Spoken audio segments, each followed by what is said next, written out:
Во крајна фаза е изготвувањето на проектот за доградба на детската градинка Бисерчиња во општина Зрновци.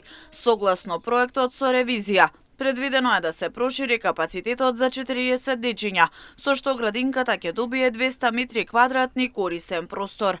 Ќе се изградат две нови занимални за децата по 50 метри квадратни, конференциска сала за вработените како и нова трапезарија. На ваков начин децата, но и вработените ќе имаат подобри услови за предшколско згрижување. Денеска на 6 годишнината од отворањето на градинката, министерот за труд и социјална политика Ѓоко Велковски истакна дека приоритетите се децата да добијат најдобри услови за згрижување. Во разговор и со градоначалникот тука во општина Зрновци констатиравме дека навистина е потребно проширување на капацитетите поради зголемен број на дечиња кои што се наоѓаат токму во општина, меѓутоа и простор за овие дечиња да можат навистина квалитетно да се развиваат, зборам на нивната настава токму во овие детски градинки. Во детската градинка Бисерчиња во општина Зрновци моментално се згрижени 60 дечиња, односно се работи со полн капацитет. Овде се згрижуваат децата од село Зрновци, село Мородвис и село Видовиште.